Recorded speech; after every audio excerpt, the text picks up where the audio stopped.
जी, hello दोस्तों, मैं हूँ कमर चीमा। और दोस्तों, जिस तरह कि आप देख रहे हैं, मेरे साथ मौजूद हैं आरज़ू काज़मी साहिबा। किसी तारीफ़ की मोहताज नहीं है। मैडम, सबसे पहले तो आपके वक़्त का बहुत शुक्रिया।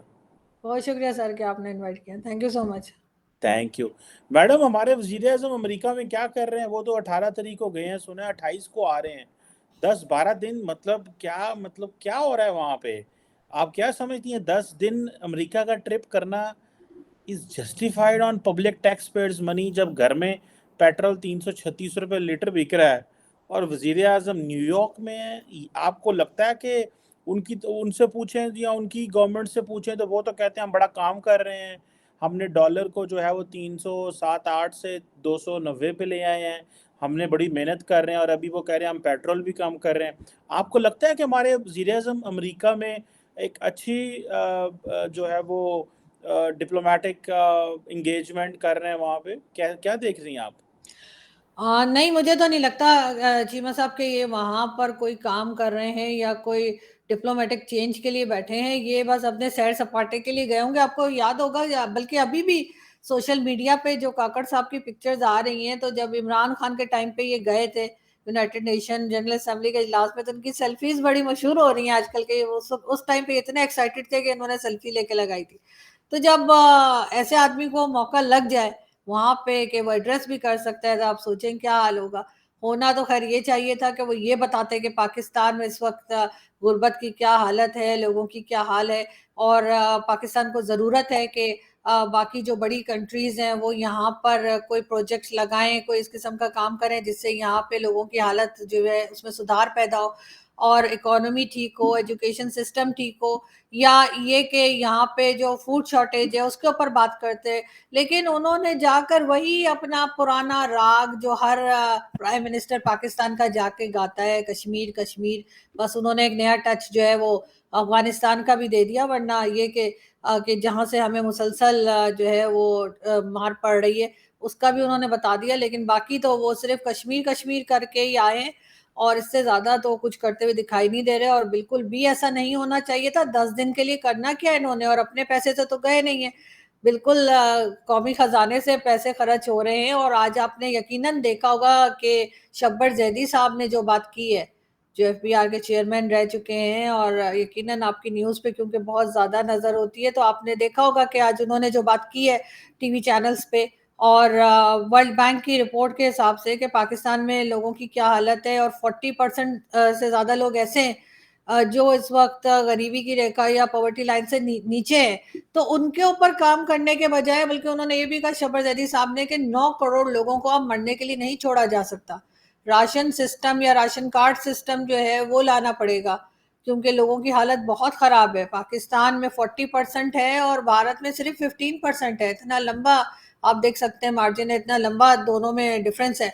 और उसके बाद ऐसी कंट्री के प्राइम मिनिस्टर, वो भी केयर टेकर प्राइम मिनिस्टर, जिसकी अपनी कोई हैसियत ही नहीं होती, वो तो एक गिलास उठा के इधर से उधर रखने के काबिल नहीं होता है, वो प्राइम मिनिस्टर जो है वो 10 दिन का विजिट कर रहे हैं अमेरिका का, और कोई उन्हें पूछने वाला नहीं है। वो तो ऐसा लग रहा है कि सही उनकी लॉटरी निकल आई है और वो सिर्फ पैसे उड़ा रहे हैं और अपने ऊपर खर्च कर रहे हैं। और अपने शोशे जो हैं, यहाँ से जो मीडिया पर्सन्स लेके गए वो वहां बैठ के उनके इंटरव्यूज कर रहे हैं। कईयों को तो मैं पर्सनली जानती हूँ और मैंने देखा भी है, टीवी पे भी दिखाया जा रहा था, सोशल मीडिया पे भी दिखाया जा रहा था। बड़े अच्छे दोस्त भी हैं हमारे, शायद नाराज भी हो जाएंगे, लेकिन ये कि क्या जरूरत थी इन सबको लेके जाने की।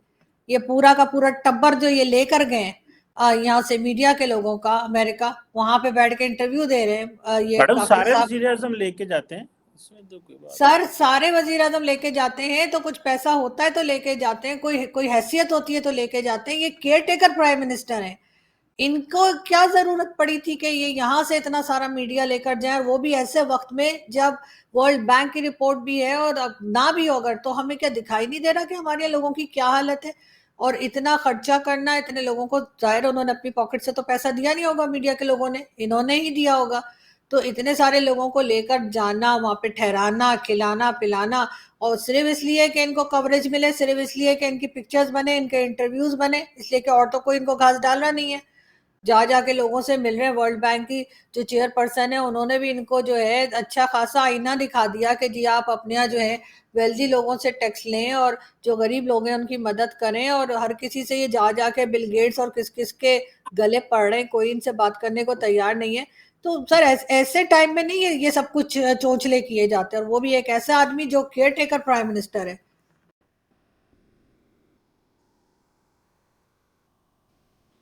जी, मैडम आपने बात की, देखें ये जो शख्स हैं he is from middle class.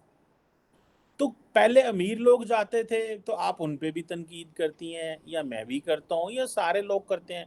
अगर एक मिडिल क्लास का बंदा इस मुकाम पे आ गया है जैसे तैसे भी, तो हम उस पे भी तनकीद कर रहे हैं। तो फिर आप किस पे राजी हैं कि कौन जो है वो पहुंचे वहां पे? मतलब आप क्या समझती हैं कि जो है वो हमारे लाहौर से कोई फज्जा जाए उधर, या कोई शीदा जाए, या कौन जाए? मतलब आप मिडिल क्लास बंदे को तो जाने का मौका देना चाहिए ना। मतलब ये तो आप कह सकती हैं represent the large section of the Pakistani society. Imran Khan अमीर थे, नवाज शरीफ साहब अमीर थे, बिलावल ठीक है। क्या ख्याल है आपका? खैर अमीर तो ये भी है सर, आपने मिडिल क्लास की बात की, मिडिल क्लास ज्यादा खतरनाक होती है पाकिस्तान की, इसलिए कि गरीब के साथ वो अपने आप को अटैच नहीं करते और अमीर मुंह नहीं लगाते। मैं खुद उधर सही हूँ इसलिए मुझे पता है ना। तो मैं आपको बता रही हूँ कि ये ज्यादा खतरनाक होते हैं जो मिडिल क्लास होती है, क्योंकि ये बेचारी कहीं सेट नहीं होती। ये सेट होना चाहती है अपर क्लास के साथ, वो इनको अपने जैसा नहीं समझते, और लोअर क्लास के साथ ये खुद को नहीं मतलब एडजस्ट कर पाते।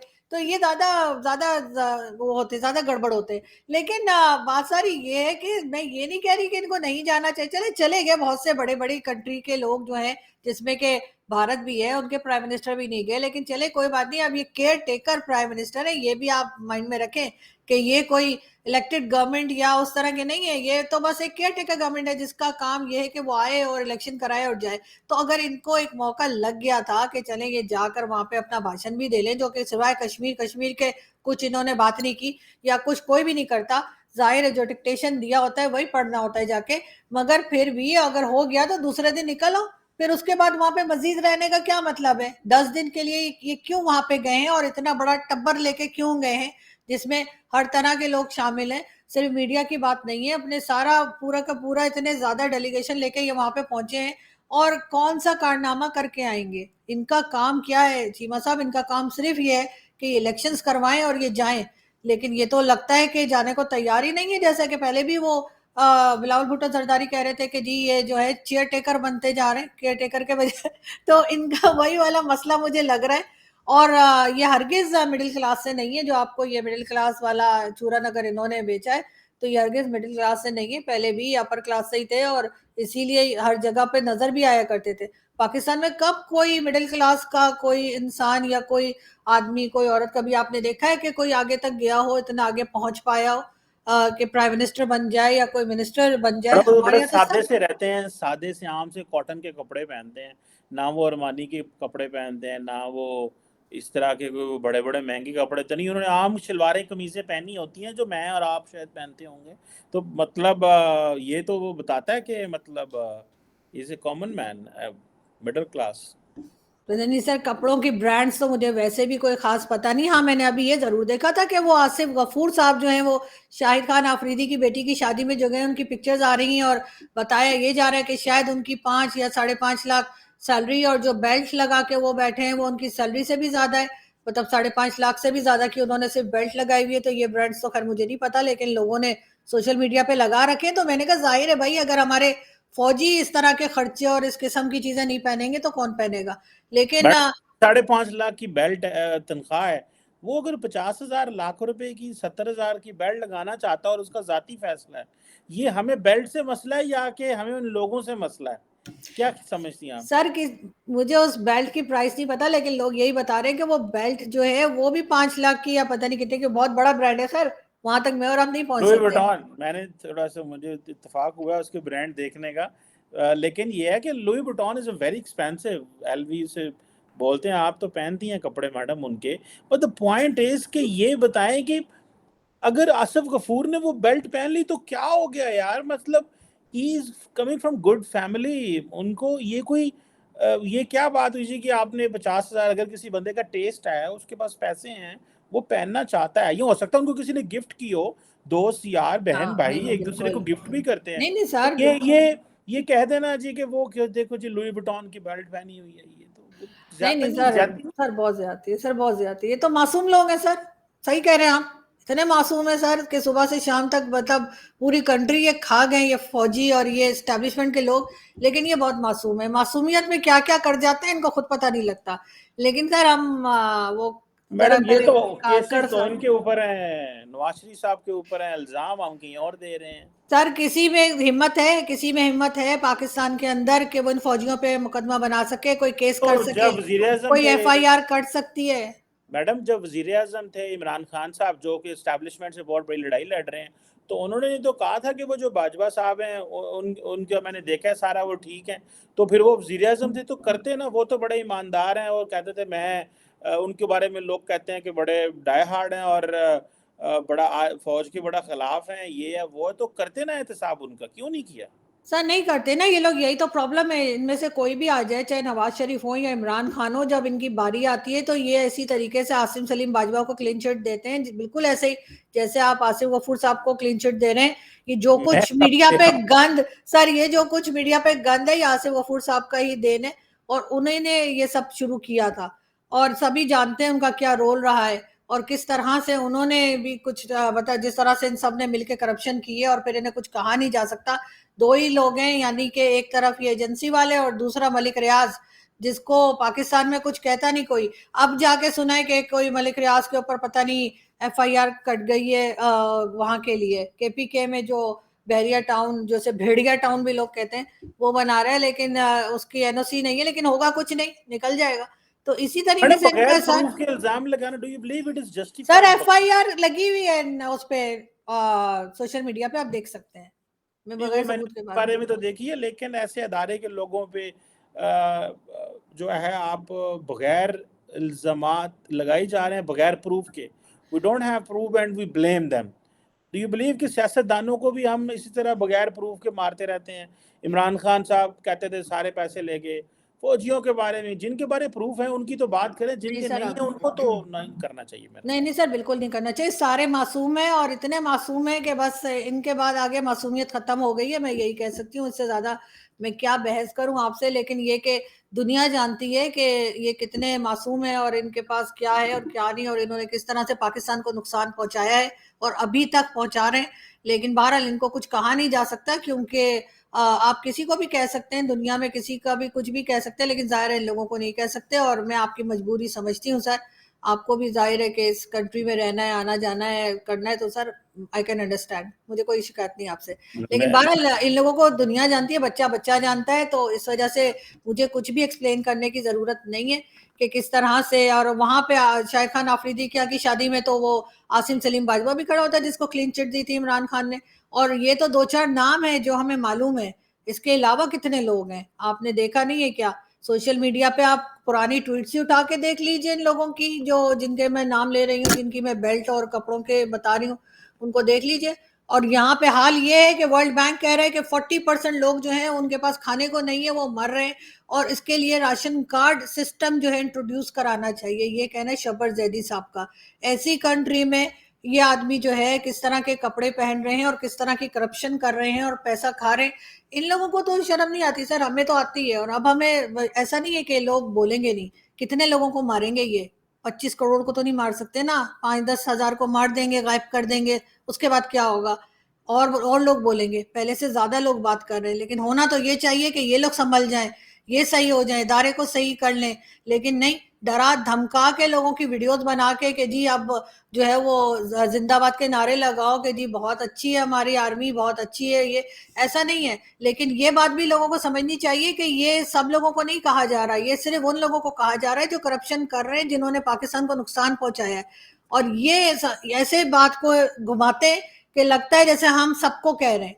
सबको नहीं कह रहे, जो ऊपर के लेवल पे मौजूद है, जिनके हाथ में पावर है, जो करप्शन करते हैं, जो ये कश्मीर का चूरन बेचते हैं, जो किसी जगह पे भी जो है निकम्मे लोग हैं, और सिर्फ अपना खाते हैं और लगा के अपने घर को निकल जाते हैं। सबकी फैमिलीज बाहर हैं, कोई यहाँ रहना पसंद नहीं करता है, दूसरे दिन ही निकल जाते हैं रिटायरमेंट के। ये उन लोगों की बात हो रही है, आम मैं फौजियों तो की बात नहीं हो रही समझता जो हूँ बेचारे बॉर्डर पे खड़े हैं।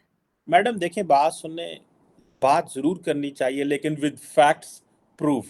हमने नवाज शरीफ का इमरान खान ने नुकसान किया कि जी चोर चोर चोर चोर, कुछ भी नहीं निकला, 1 रुपया नून लीग से नहीं निकला। हम्म। इसी तरह हम एस्टैब्लिशमेंट के लोगों को भी कह रहे हैं जी चोर चोर चोर, एक आने का हमारे पास प्रूफ नहीं है। प्रूफ लेके बात करें। मैं आई बिलीव कि ये होना चाहिए। अगर आप जलसों में खड़े होकर कहें ओए नवाज शरीफ, ओए जरदारी हो, तुम चोर हो, तुमने इतने, ठीक है तुम्हारे ऊपर केस बना दिए, बाद केसों में से वो निकल गए, कुछ भी नहीं हुआ, सबूत ही नहीं आया, कुछ साबित, तो ऐसे मैं समझता हूँ कि लोगों की इज्जत उछालना is not something journalism, this is not something related to analysis opinion. जरूर करें लेकिन अपने पास एक ऐसा कोई प्रूफ रखे, कोई बात करें। स्पेकुलेट करना is very easy, but to talk with an argument, with something concrete is something, मेरी इज्जत नो नहीं रहा है। मैं किसी का हमदर्द नहीं हूं, लेकिन मैं कहता हूँ speculation is something else. But proof लेके किसी के बारे में भी बात करे, वो कोई भी हो, तो सर वो नॉट जो जस्ट। पेपर्स लीक हुए थे जिसमें जो कमर जावेद बाजवा साहब के भी पेपर्स लीक हुए थे, उनके पूरी फैमिली के एसेट्स सामने आए थे, और इसी तरीके से आसिम सलीम बाजवा के भी सब लोगों को सब कुछ पता है। और कई लोगों का वो जनरल क्या थे वो जो कोविड में भी जो खा गए थे पैसे, जनरल अफजल, उनका भी पता लगा था। इसी वजह से जो है वो एड भी पाकिस्तान की बंद हो गई थी। कहा गया था कि जी एक एक पेशेंट पे 25 लाख उन्होंने कहा मैंने खर्चा किया है। तो ऐसी कौन सी गोलियां खिला रहे थे? इस तरह के कई लोग हैं सर। अब मैं एक मामूली सी छोटी सी बेकार सी जर्नलिस्ट हूँ, मुझे आप क्या कहाँ धकेल रहे हैं बीच में। लेकिन ये जरूर है कि ये सब लोग करप्ट हैं, और इनके ऊपर जो है इनके ऊपर भी केस बनने चाहिए, इनको भी पकड़ना मुझे चाहिए। तो इन्होंने इतना तो पता है कि दोनों बाजवाज ने, कमर जावेद बाजवा साहब और दूसरे बाजवा साहब ने, जो इंफॉर्मेशन मीडिया उछाल रहा था ना, वो टैक्स रिटर्न जमा कराए हुए थे। वो डिक्लेयर्ड प्रॉपर्टी, देखिए दो प्रॉपर्टी होती है, एक होता है कि आपका कहीं से निकल आया, आपने उसको कहीं बताया नहीं हुआ लेकिन है वो आपकी है। एक होता है कि आप जाएं फेडरल बोर्ड ऑफ रेवेन्यू में, वहां पे आप अपने बताएं कि जी ये मैंने प्रॉपर्टी ली, ये मेरे पास सोर्स है, ये मैंने किया और इसका मैं टैक्स रिटर्न जमा करा रहा हूँ। जो चीज ऑलरेडी डिक्लेयर्ड है in the federal board of revenue, आप उसके बारे में कहें ये चोर है, डाकू है, तो आपकी मर्जी है, आप दैट्स तो योर सर तीन प्रोगेटिव। साल में 3.5 साल में इतनी प्रॉपर्टी बना ली थी उन्होंने, ये भी मैडम तो मीडिया कह ये रहा था। सेपरेट सवाल है, ये और सेपरेट कहाँ सवाल है से मैं, आया? मैं एक फोन ये लेकर सवाल आई हूँ करें ना दुबई आप। से, मेरे ऊपर इतना उन्होंने जो है टैक्स ठोक दिया था। मैं फोन लेकर आई दुबई से। आम आदमी के कोई साथ तो बात नहीं, ये करते हैं, और जो सबके साथ, ये इतने सबके बड़े साथ। बड़े ये जर्नल जो है क्या कुछ कर जाते हैं, इनको कुछ नहीं कहा जाता। मैडम ये फिर सर आप नहीं फैक्शन है। मानेंगे, सर आप नहीं मानेंगे, छोड़िए। पाकिस्तानी जनरल, मैं नहीं कहता कि सारे हाँ। साफ हैं, ऑब्वियसली बहुत सारे लोग बहुत कुछ करते होंगे, हाँ। सियासतदान बहुत कुछ करते होंगे, लेकिन एक बंदे ने एफबीआर में टैक्स रिटर्न जमा करा के अपनी प्रॉपर्टी शो की, आप कहें भाई कहाँ से पैसा आ गया? यार उन्होंने 50-60 साल नौकरी की है, वो एफबीआर भी तो यहीं पे है ना सर। एफबीआर कौन सा अमेरिका की या किसी और कंट्री की है? हमारी अब आप एफबीआर है। एफबीआर पे शक कर दे। हाँ। एफबीआर में लगा दे। ये तो ज्यादती है मैडम। इन लोगों का कोई क्या कर सकता है सर? ये आपको पता चले है ये मैडम, दूध के धुले हैं सर। ये मैडम ये बताएं, ये कुछ भी इलेक्शन जो, करेंगे कुछ नहीं होगा जी। चले मैडम एक दो सवाल का और जवाब दें, बड़े इंपॉर्टेंट अभी बातें करनी है। आप दरअसल पसंद करती हैं ना कि जरा मैं क्रिस्पी नहीं बात सर, करना। मैं नहीं सर। आप निकल जाते हैं उधर जो है ना जीएचक्यू की तरफ। मैं तो उधर से जरा परे परे ही मैं तो रहती हूँ। जाते ही नहीं उस रास्ते, मुझे तो हाँ। गली का भी नहीं पता केड़े नहीं नहीं पासे। सर, मुझे आप वहां ले जाते हैं ना, क्योंकि आपने मेरी सुपारी ले रखी है, तो आप मुझे उधर ले मैं जाते हैं। कहाँ लेके जाता हूँ आप? मैं तो सिर्फ आपसे कहता हूँ स्पेकुलेट ना करें, बोले कहें जो मर्जी, if you have something concrete proof कहें जी ये बात हाँ। है। मैडम ये बताएं कि ये जो अभी वजीर आजम साहब और हमारी जो केयर टेकर गवर्नमेंट है वो कह रही नवाज शरीफ साहब आ रहे हैं, आपको लगता है ये स्टेबिलिटी आएगी नवाज शरीफ के आने से, या कि आपको लगता है कि मैडम ये वैसे ही फिर एहतसाब होगा? क्योंकि उन्होंने कह दिया है ना कि वो बाजवा साहब का भी एहतसाब करेंगे, वो आसम क्या नाम है DGI साहब जो है उनका भी एहतसाब करेंगे। आपको लगता है ये एहतसाब कर सकते हैं? मुशर्रफ का तो इनसे हुआ नहीं था, तो ये जो हालात ज़्यादा ख़राब नहीं हो जाएंगे इस चीज़ से? What do you make of that madam? आप जनरल फैज का कह रहे हैं शायद। नहीं नहीं नहीं सर, ऐसा कुछ भी नहीं होने लगा, और मुझे नहीं लगता कि नवाज शरीफ साहब इतना स्ट्रांग होके वापस आएंगे। कि वो इन लोगों के ऊपर किसी किस्म की कोई तहकीकात कर सकें या इन लोगों को कोई सज़ा दे सकें। बस ऐसा ही होगा जैसे पहले होता रहा है कि नवाज़ शरीफ साहब को लाया जाएगा और बिठा दिया जाएगा और उसके बाद वही सिस्टम चलेगा पाकिस्तान में जो 76 ईयर से चल रहा है, कुछ भी नहीं बदला जाएगा, बिल्कुल वही चलेगा।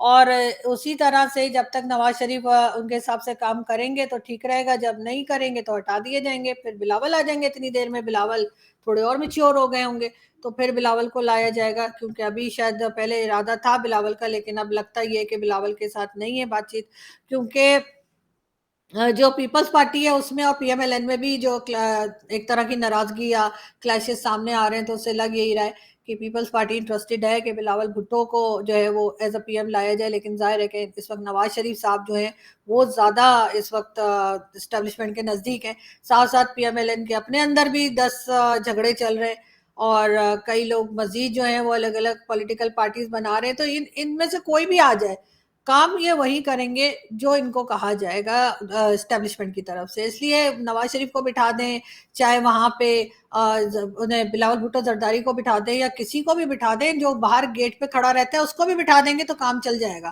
क्योंकि प्राइम मिनिस्टर का ऐसा पाकिस्तान में कोई रोल होता नहीं है।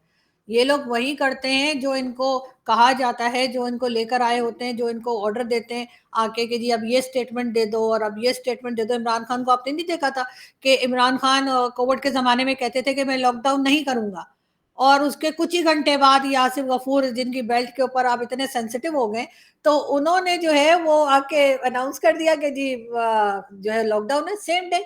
तो ये तो इज्जत होती है हमारे यहाँ प्राइम मिनिस्टर की कि जी वो कुछ कहेगा और शाम में जो है फौजी उठ के कुछ और कह देगा तो फिर वही होगा, लॉकडाउन हुआ था, इमरान खान ने सुबह कहा था नहीं होगा, शाम में आसिफ गफूर साहब ने कहा होगा तो हो गया।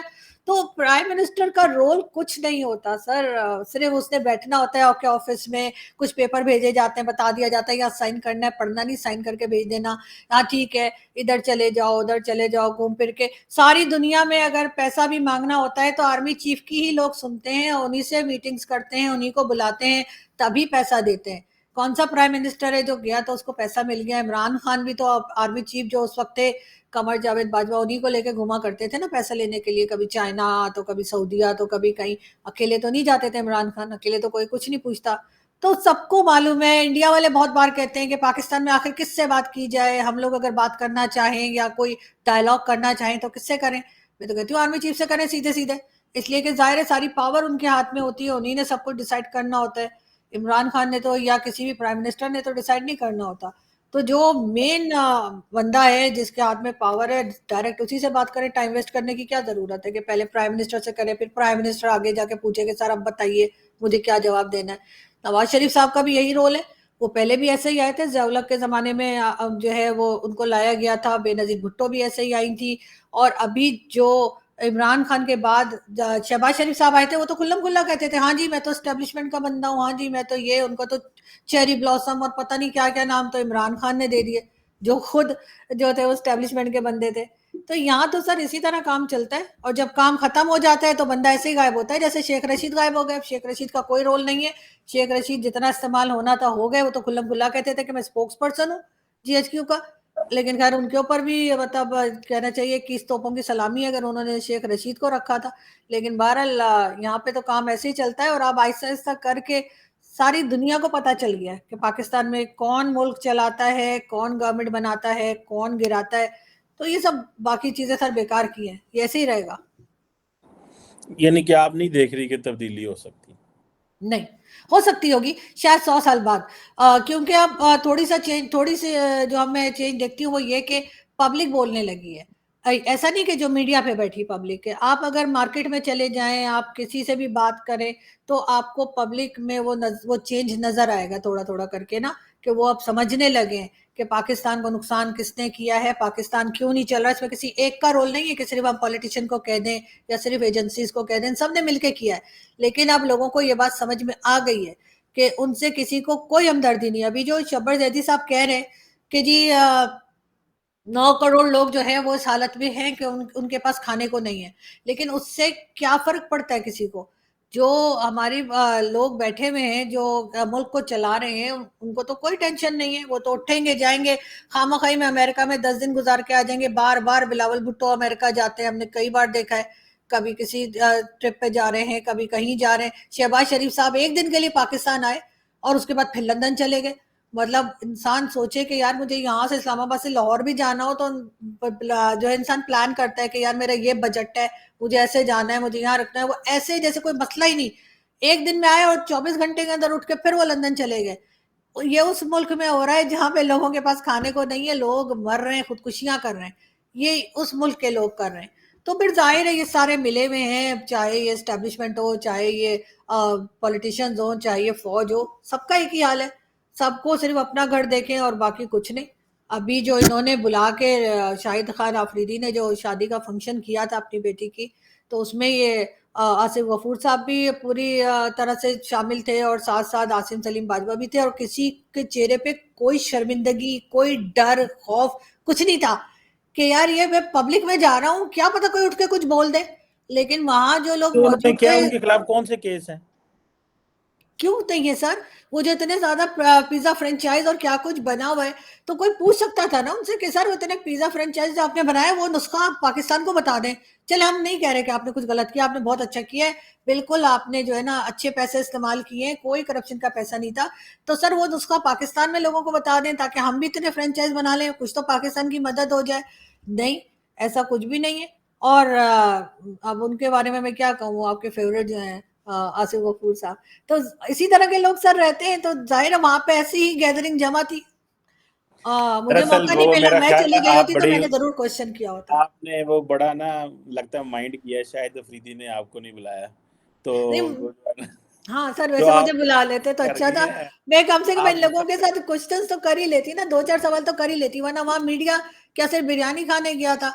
ये बड़े बड़े एंकर्स वहां पे मीडिया का खड़े हुए थे। शादी का फंक्शन है, मीडिया वहाँ सवाल जवाब थोड़ा ही करता है, शादी में क्यों लोग नहीं जो है करता सर? सब करते हैं, जहां पे इन्हें करना होता है ये करते हैं। हमारा मीडिया जो है ना, हमारा मीडिया भी कोई ऐसा नहीं है कि जैसे आप कहें कि जी ये हर जगह पे सही काम करते हैं, जहां करना होता है कर लेते हैं। खैर मैंने वैसे ये भी सुना था कि वो 10-15 मिनट में भाग भी गए थे दोनों, तो बगैर कुछ खाए बस फोटो वोटो खिंचा के भाग गए थे। भागे थे या चले गए थे? चले गए थे, मतलब चले गए थे। मेरा ख्याल है कि हमें हमें अब क्रिटिसाइज करना चाहिए, किसी को डिमोनाइज नहीं करना चाहिए। नहीं सर, भाग जाना ही क्रिटिसिज्म, कहेंगे ना सर, कि 15 मिनट में शादी में से जाने को मैं भाग जाना ही बोलूंगी। नहीं, इसमें दो चीजें होती हैं कि आप, हो सकता है उस दिन मल्टीपल फंक्शन हो, आप हाजिरी लगवाने आए हैं, कई हाँ। दफा होता है ऐसे, लेकिन हाँ। आप, एक होता है डिमोनाइज करना, एक होता है ओपिनियन देना, मेरा ख्याल है दोनों में हाँ। फर्क है। एंड आई बिलीव कि एज ए नहीं नहीं, गुड बिल्कुल। ओपिनियन मेकर हमें इसका ख्याल रखना चाहिए, दैट्स बिल्कुल व्हाट। सर, हमें ख्याल रखना चाहिए, लेकिन हम जिनके बारे में बात कर रहे हैं उनको कोई ख्याल नहीं रखना चाहिए, उनको कोई सफाई नहीं देनी चाहिए। उनको हर इतना पैसा इन लोगों के पास है सर, ये लोग अगर अपना पैसा पाकिस्तान में दे दें, चलो आधा दे दें, पूरा ना दें, जितने फौजी विदाउट हैं, प्रूफ जितने कोई बात नहीं करनी। पॉलिटिशियंस हैं, जितने पॉलिटिशियंस हैं, जितने फौजी हैं, अगर ये अपने पैसों में से आधा पैसा पाकिस्तान को दे दें तो पाकिस्तान के कितने मसले हल हो जाएं। लेकिन ये नहीं, मैं कहता हूँ सारा कि पैसा बाहर इन्वेस्ट किया होता है। विदाउट प्रूफ भी बात नहीं करनी चाहिए, नहीं, मैं तो मैं ये बिल्कुल प्रूफ के साथ बात कर रही हूँ।